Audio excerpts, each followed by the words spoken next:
Mathieu Castel, bonjour. Bonjour. Merci d'être avec nous cet après-midi pour une nouvelle session pour ce petit quart d'heure. Comment allez-vous? Comment ça va? Très bien, Ça va merci. bien? Merci à vous. Merci pour l'invitation. Eh bien, avec grand plaisir. On est très heureux de vous recevoir sur ce magnifique fauteuil. Vous avez vu, beau Très plateau. beau. J'adore l'association de couleurs, très sympa. Merci d'être avec nous. Vous représentez aujourd'hui Jamf, donc, qui est une entreprise dédiée à la gestion des produits de l'univers Apple, hein, on a parlé tout à l'heure, donc de la marque à la pomme ou de la firme de Cupertino. Je vais tous les faire, les son nom, je vous préviens. Vous êtes ingénieur système senior chez Jamf depuis 2019 maintenant pour la France et vous accompagnez, vous conseillez les DSI et CISO de plusieurs groupes français pour les aider bien à intégrer les technologies Apple et Jamf, donc en vous orientant notamment autour du management, de l'identité et de la protection des appareils de la marque américaine, si je dis vrai. C'est tout à fait ça. Écoutez, avant d'entamer cette interview, une première petite parenthèse, le rappel du chat. Oui, on attend vos réactions et vos questions donc pour Mathieu, qui se fera un plaisir d'y répondre. Donc n'hésitez pas, le chat et puis surtout le hashtag SWeek22 sur Twitter, sur LinkedIn. Vous en avez l'habitude maintenant pour laisser vos réactions, puis partager, repartager les posts, les liker, les retweeter, etc. Mathieu, ce rappel étant fait, on peut attaquer avec notre première question. Un premier petit mot, donc, est-ce que vous pouvez nous expliquer très simplement le lien qui unit aujourd'hui Jamf à Apple? Alors ce lien existe depuis maintenant presque 20 ans, puisque nous sommes spécialisés exclusivement dans les technologies Apple, et on accompagne les entreprises, les universités, le secteur de l'éducation, les collèges, les hôpitaux, les toutes petites entreprises, partout où on va retrouver des appareils Apple, à les gérer, à les sécuriser et puis à permettre de créer un lien entre leurs salariés, leurs collaborateurs, les élèves et le monde de l'entreprise, le monde de l'école, à travers cet appareil que l'on a tous dans notre poche. Peut-être que vous avez un iPhone, peut-être que vous avez un Mac. Eh bien, on les retrouve de plus en plus dans les entreprises. Et donc, c'est vraiment notre spécialisation. On ne fait que du Apple et on a vraiment la vocation de ne gérer que des appareils Apple. Ouais. Alors, Jamf, justement, donc, aide aujourd'hui ses partenaires à gérer, là aussi, si je ne dis pas de bêtises, plus de 26 millions d'appareils Apple, c'est ça, ce qui est Ouais. bon, tout simplement Quand je suis colossal. arrivé il y Hein. a 3 ans, on était à 15 millions. Hein. Ça donne Oui. un Donc petit c'est- peu ouais, une idée de la croissance. l'évolution oui, est assez impressionnante, c'est Ouais. vrai. Donc, alors, vous le disiez un peu, on parle ici de grandes universités, donc parmi les plus grandes universités de la planète, d'ailleurs, on peut dire, Oui. de grandes marques aussi, entreprises. Et vous le disiez, c'est intéressant, d'hôpitaux même. Oui, Ce qui prouve que vraiment, exactement. on est sur Alors en fait, effectivement, on a de plus en plus de clients dans le secteur de la santé qui font le choix d'offrir à leurs résidents, aux patients, des iPads pour permettre de rester connectés avec leurs proches, pour permettre de rester connectés aussi avec les personnels soignants. Et donc, on a lancé une offre il y a maintenant 2 ans, au début de la pandémie, qui s'appelle Virtual Visit et qui permet effectivement de gérer sur les appareils Apple l'ensemble des technologies de visioconférence qu'on peut retrouver sur le marché, parmi lesquelles WebEx, Zoom, Microsoft Teams également, pour créer un lien sécurisé, anonymisé entre les patients et leurs proches et le personnel soignant. Donc ça, c'est une première approche. On a eu également certains donateurs privés qui ont fait des dons d'iPad pour des établissements de type maison de retraite, des EHPAD, et qui gèrent leurs appareils Apple, notamment avec les solutions de Jamf. Et donc ça, pour tout ça, on les accompagne et on aide aussi les hôpitaux à automatiser le cycle de vie de leurs appareils Apple. Le grand enjeu de cette gestion, c'est de permettre à un hôpital, quand un patient rentre ou sort de l'hôpital, qu'il n'y ait plus aucune donnée, ce qu'on appelle du digital sanitizing, des patients précédents. Et donc ça, on s'appuie sur nos technologies et les technologies des hôpitaux pour pouvoir fluidifier ce déploiement. Bon, c'est une très bonne initiative. Et justement, qu'est-ce qui fait qu'aujourd'hui, pour aller un petit peu plus loin, donc, et plus que jamais, les solutions offertes par Jamf fonctionnent dans un monde où les collaborateurs sont de plus en plus indépendants au sein de leur entreprise et de plus en plus dépendants de la technologie? Alors, c'est vrai que la pandémie a eu un effet particulier sur notre relation au travail, notre relation à l'informatique. Et puis, il a fallu s'adapter, il a fallu pouvoir télétravailler au quotidien. Nous, chez Jamf, on a recruté presque 400 personnes depuis le début de la pandémie. Et beaucoup ne sont jamais venus au bureau. Et il a fallu quand même leur fournir le matériel, leur fournir les Oui. outils. Et c'est le cas aussi de la plupart de nos clients qui font le choix des solutions Jamf et des solutions Apple.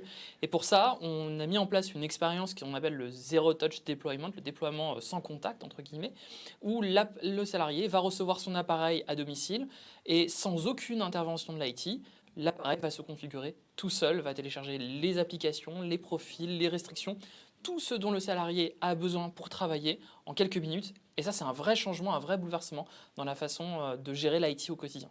Mhm. Il y a un autre bouleversement aussi, un autre changement. C'est d'ailleurs un confort, on pourrait Ouais. dire. Donc, chez Jam, c'est une vraie levée des contraintes, une levée des contraintes qui passe par la sécurité. Est-ce que vous pouvez nous expliquer pourquoi et comment? Alors, c'est aussi lié à cette évolution des usages. La consumérisation de l'IT, on Mhm. pourrait l'appeler aussi, c'est le fait qu'on utilise nos appareils personnels, on utilise nos appareils professionnels également, comme on utilise nos appareils personnels, et la frontière entre les deux est de plus en plus floue. Mhm. Et donc pour ça, on retrouve aussi des mécanismes qui existaient auparavant dans l'entreprise, qui étaient un peu une sorte de bastion. On rentrait dans le réseau de l'entreprise, on Mhm. était connecté à un VPN de l'entreprise quand on était à l'extérieur pour pouvoir accéder aux ressources de l'entreprise. Or, les frontières de l'entreprise aujourd'hui ont disparu. C'est pour ça qu'on a lancé une offre qui s'appelle Jamf Trust suite Oui. au rachat d'une société qui s'appelle Wandera, qui permet en fait de protéger les appareils Apple, quel que soit le contexte réseau. Si je suis dans un café demain et que je me connecte au réseau Starbucks, et que je ne fais pas gaffe et que en fait, je me connecte au réseau Starbucks d'un attaquant Oui. qui va émettre son propre réseau Wi-Fi, ben je serai quand même protégé de ce type d'attaque qu'on appelle les attaques man in the middle, y compris sur mes appareils Apple. Si je reçois un texto sur mon application iMessage qui me dit que je dois partager mon code de sécurité Office 365 et que c'est du phishing, je suis aussi protégé par ça. Et en fait, on va en fait étendre le périmètre de l'entreprise, les frontières de l'entreprise, grâce à ces nouvelles offres Jamf Trust qui protègent spécifiquement les appareils Apple. Pas que les appareils Apple d'ailleurs, puisque Jamf Trust peut aussi s'installer sur les appareils Android et les appareils Windows. Mhm. Vous parliez, Mathieu, des menaces, et vous faites bien d'ailleurs. Jamf, comment Jamf les détecte, les traite, les corrige, ces menaces, finalement, pour les utilisateurs finaux? Quel est le Alors, processus? c'est un excellent point, et notamment je pense aux Mac qui sont de plus en plus présents dans les entreprises. Aujourd'hui, on parle de plus d'1 million de Mac M1 équipés de puces Apple qui ont été vendus depuis le lancement par Apple dans les entreprises et gérés par Jamf. Ouais. Donc le phénomène est énorme. Et ça n'a pas échappé aux attaquants qui vont de plus en plus cibler les appareils Apple et notamment les Mac. Donc le Mac grandit et est de plus en plus populaire en entreprise. Et donc, dans le même temps, il y a de plus en plus de menaces. C'est pour ça qu'on a lancé Jamf Protect, qui est une solution qui s'appuie spécifiquement sur l'écosystème Apple et macOS principalement, pour le protéger de la meilleure manière qui soit. Nous sommes aujourd'hui la seule offre entreprise qui permet aussi bien de gérer et de protéger les appareils Apple. Et on intègre ça, Jamf Protect, avec les mécanismes de gestion des appareils. Ce qui fait que si un malware, si une menace est détectée sur un Mac, automatiquement, on va pouvoir mettre en place une réponse automatisée via nos systèmes Jamf Pro, qui est un système de gestion des Mac. Et donc, on rend le pouvoir aux utilisateurs et à l'IT, et on automatise la réponse de défense.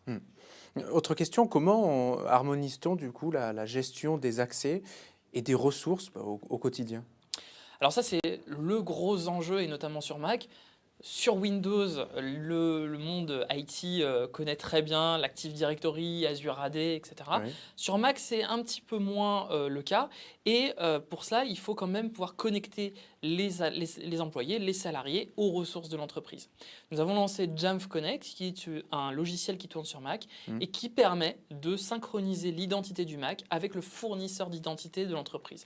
Que vous ayez Azure Active Directory, Okta, OneLogin ou bien d'autres, le Mac s'intègre parfaitement avec ce fournisseur d'identité. Et donc, pour le salarié, le résultat en termes d'expérience utilisateur est vraiment bon, puisqu'il n'a qu'un seul mot de passe pour se connecter sur son Mac, mais aussi pour accéder à ses applications dans l'entreprise. Donc là aussi, hein, c'est une évolution, un vrai gain de confort, on peut dire. Absolument, puisque du coup, effectivement, ça c'est un point aussi extrêmement important à la fois pour Apple, mais aussi pour Jamf, puisque nous sommes alignés avec les technologies Apple, Ouais. c'est d'offrir la meilleure expérience utilisateur aux salariés pour faire en sorte que le Mac soit un plaisir à utiliser en entreprise. Et d'ailleurs, de plus en plus d'entreprises franchissent le pas. Auparavant, elles étaient réticentes à mettre du Mac, de l'iPhone, de l'iPad. Mais comme ces nouvelles technologies apportent du confort et de la sécurité en entreprise, de plus en plus d'entreprises franchissent le pas. Alors, je vois qu'il nous reste encore 3 minutes et justement, on va pouvoir arriver sur la dernière partie de cette interview. Elle est très importante. On parle donc d'offrir la meilleure expérience Apple aux collaborateurs et j'aimerais que vous nous parliez du self-service.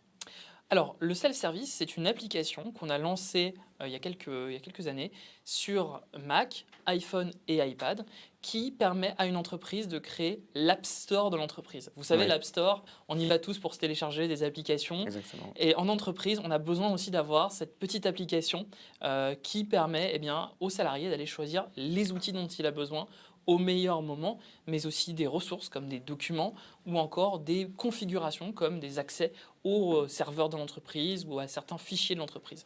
Donc l'idée pour le salarié, c'est d'avoir une application complètement aux couleurs de l'entreprise, présente sur son appareil Apple, sur lequel il va pouvoir aller chercher les applications. Et ça, c'est vraiment au cœur de notre stratégie d'intégration de l'écosystème Apple en entreprise et de l'amélioration de l'expérience utilisateur. Et du coup, comment on arrive à convaincre les salariés au sein d'une entreprise? Parce que vous parliez de l'App Store, de leur dire, oui, il existe l'App Store, mais il y a aussi autre chose qui vous est dédié dans le cadre de l'entreprise. Comment on arrive à faire franchir ce cap, à changer cette habitude? C'est pour ça qu'on a cette notion de service Oui. dans le nom self-service. C'est que c'est vraiment une application qui est dédiée au service des collaborateurs.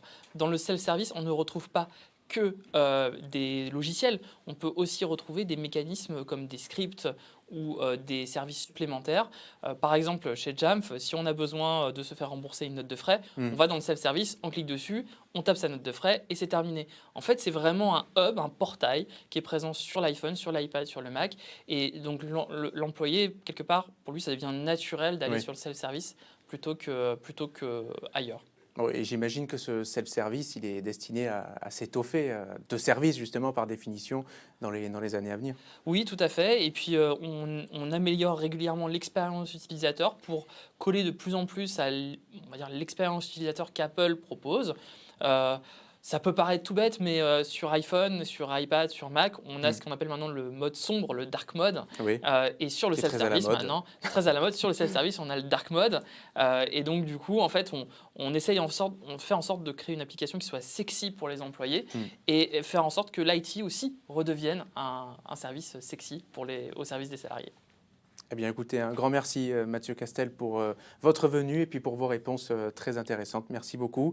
On vous souhaite de bien rentrer à la maison ou au travail. Merci. Peut-être à la maison, puisqu'on est dans le cadre donc, du travail hybride. Merci beaucoup, en tout cas, Mathieu. Cette Silicon Week se poursuit, cet après-midi se poursuit également. Et on retrouve tout de suite une nouvelle interview.